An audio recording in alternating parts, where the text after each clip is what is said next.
Noob Nights. Bow. So today we're gonna do a marathon recording session for those of you who missed that part of the conversation. I think the first part of that might have been cut off, but that's fine. Yeah, we're gonna record all the videos today. Mm-hmm. Got 5 arrows. Store them in your quiver. I sure hope this is recording. It says it is. Cool. Okay. Ready to rock and rumble. Yep, I got my towel. I'm surprised you haven't asked about the towel. Or was it self-evident? It was self-evident. You have a towel to mute the sound of the controller buttons. Apparently, it's a trick that, they pass around in the YouTube community knowledge pool. So, throw a towel over your controller so it helps kind of mute all the tip-tapping. It does seem to make a difference. How do you mute keyboard tapping? And it's nice and cozy. And mouse clicking. I guess you put a towel over them. Okay. Hope you know the keyboard like the back of your hand, because you won't be seeing those either. On account of the towel. Hey, desecrating a grave. Especially games that use multiple obviously there's the games that just use WASD and. Though my body may perish, I am still the true master swordsman of Hyrule. Swiftblade the First, spirit of the swordsman. If you train with me, I will teach you skills that are out of this world. Yeah, I don't believe him. I really don't believe him. You dare question my authority? Actually, I do kind of believe him. He's dead, and he's gonna train you skills that are out of this world. Yeah, dog. It seems that you are not yet ready to train with me. It's Tiger. Oh, he's the guy who gives you the last secret thing. That's why you do the Kinstones. So that you can... You get all the Tiger Scrolls, and then you get the super special technique from him. I gotcha. It's pretty dope. I don't know. I just always feel that, I don't know if I'd call him... That's not a fetch quest. Fetch quest is, Bigger on Sword, right? Yeah. Okay. Where you're, trading a daisy chain of items. Right. Yeah, I believe that's a fetch quest. Those are fine, but when it's you gotta get 20 of these things in the game, and I don't know, it's one of those things that I feel like it's just kind of a waste. That's just maybe my opinion. No, I get what you mean, and what that immediately reminds me of is World of Warcraft.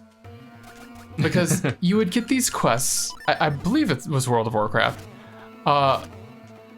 Maybe it was Perfect World, which was not the best game either.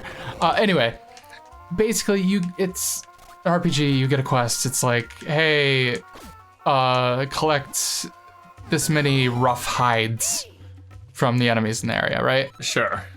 And regardless of if that number says 50 or 5, it will take the exact same amount of time to collect.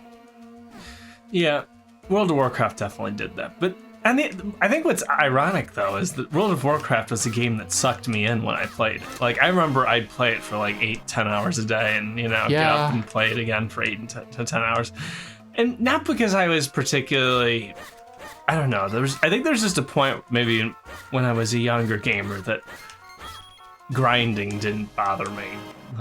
Grind, just kill time, grind, whatever. Now you've become acutely aware of the time that you're killing. Yeah, well, sometimes I don't mind it too bad, but I don't know. I mean, I've been playing Subnautica, and there's some of that, but it's not as bad. That's good. Yeah, games can last really long, but you don't want someone to, come back thinking man, I really wish I did not spend that much time playing that game. Sure. I guess I could see when you're especially when you're younger, you're not working or whatever, and you're I got a summer to kill or whatever, which is sort of my situation right now anyway. It's kind of I don't mind spending hours and hours on a game, but there are definitely games where it's I just want to get straight to the point. I don't want to mess around with the dialogue, I don't want to mess around with just the story, or I just want to play the game and I want to beat it. Yeah, I want to go through it. That's why some more experienced gamers, when they have less time in their life, they're the ones who throw the game on easy, because it's we don't need the challenge, the extra challenge. We just want to experience, enough of the game that we feel like we've experienced it. Sure. Oh no, God, why it's these? Rupee-Likes. God, get out. No, God. Oh, they're both Rupee-Likes. Getting Wombo comboed by the Rupee-Likes. There you go. Did you get all of your rupees back? Yes, I think. I think actually they might always drop 100. No, maybe?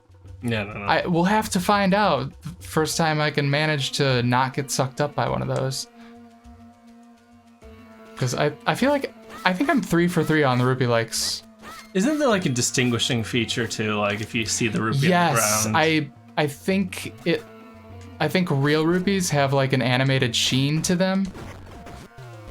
And the fake rupees won't have that. They don't look as shiny. I think that's what it is. That's what. I don't know. All right.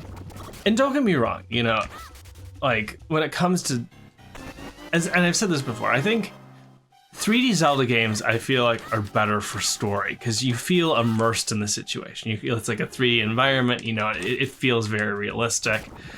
This kind of the top-down stuff. I don't know, and I guess it is what it is. But so for story purposes, I would go with a 3D Zelda game. But only recently have I started playing the 2D Zelda games, and they're definitely harder. Like there's definitely more of like the challenge. Like you can play a lot of these 3D. Like I've played Ocarina of Time, just haven't died at all in the game. Right. It's pretty straightforward. It's like whatever. I like shouldn't be doing that. Like this game. I guess.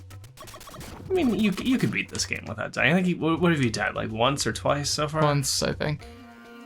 Yeah, I could. It's obviously no help that I've been playing this with limited hearts. But I remember, I think I played with Seasons or Ages. Like we were doing that together. I made Sean go through Seasons and Ages. 2 very good Zelda games. I think with only 3 or 4 hearts, whatever you start with. The one you did. I think the other I was allowed to get whatever. Yeah. I forget which one I played first. I think I played Seasons and then I played Ages. Wait, I need to be over there. Don't I? I do. Okay, sorry.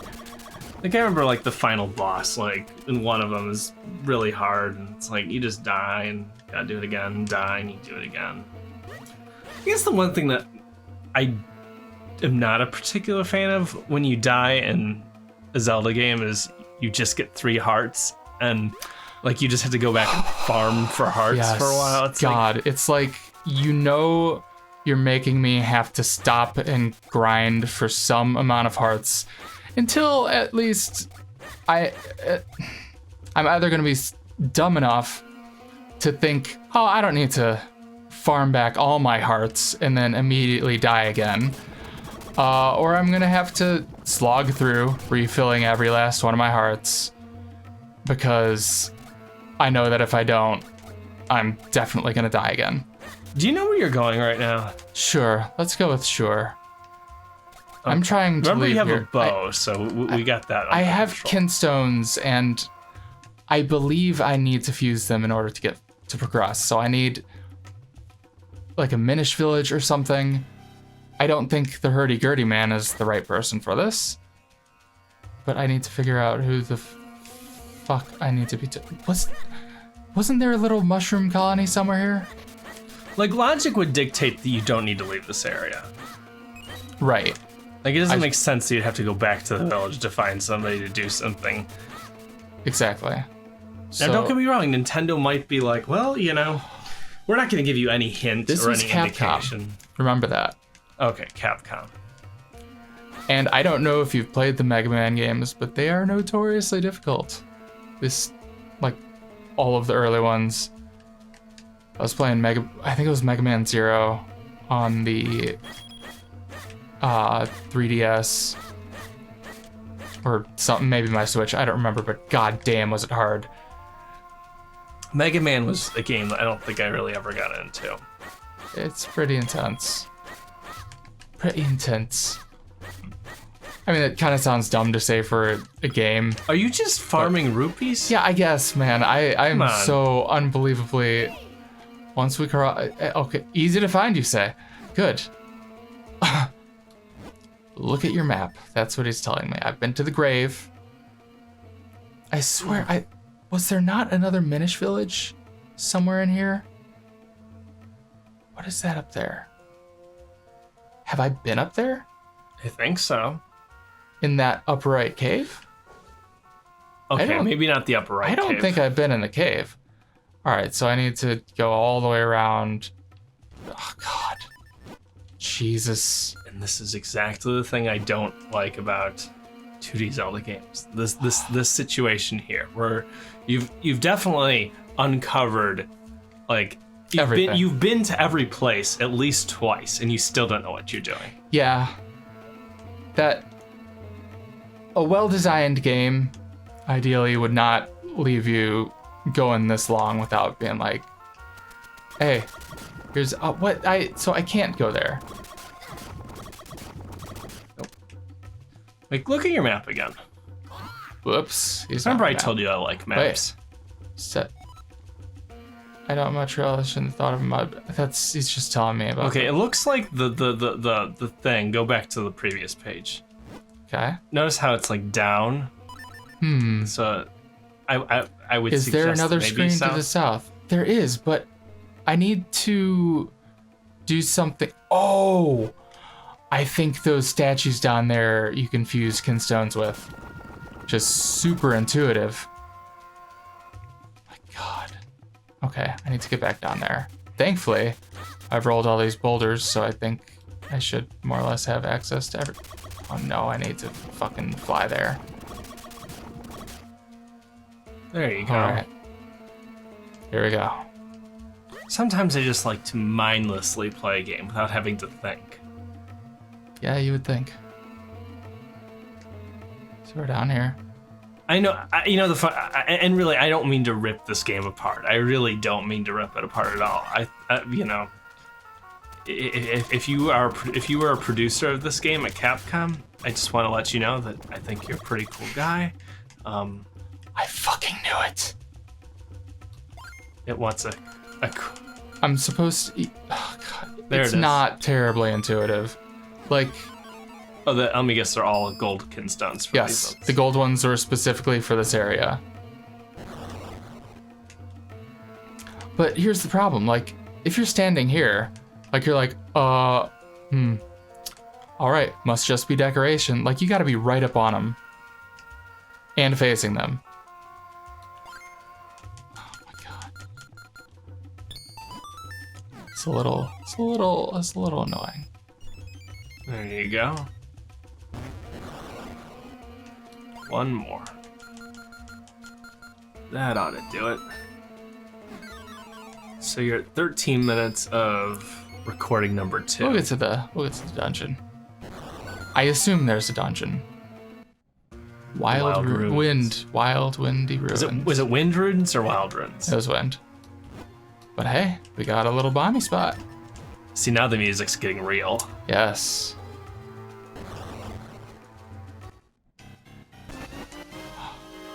See, they try and get you scared. You're like, oh God, another golden one. Just kill me now. Do you take kindly to this? Nope. Yes, you do. It's an Armos. Ooh, gimme, gimme. Does Great. the red one mean anything? I believe each Kinstone does something. You can imagine them as categories, whereas I think the green Kinstone fusions might give you a little something minor. I think maybe like 50 rupees or something. Other colors, like I think the red ones, give you something a lot more significant. Don't leave me in suspense here. You're just like, there we go. So I didn't show this, but that guy actually doesn't wake up. But first I'm gonna talk to you. It's all you. These soldier statues here were built by the Minish ages ago. The Minish ages, you say? To help humans. Cool. It's kind of a secret, but there's a switch inside that turns them on or off. And we're gonna turn these big stone guys on. Or off. Or off. Hey, there's another. They're soaked in blood. I wouldn't expect anything less. Oops. Well, I guess I may as well. Oh, what? He doesn't wake up. That's okay. Problematic. All right, now we have a premise. What you can do is walk up the shield and flip his switch, which is exactly what the guy was saying. So now he will engage. Yep. Ow.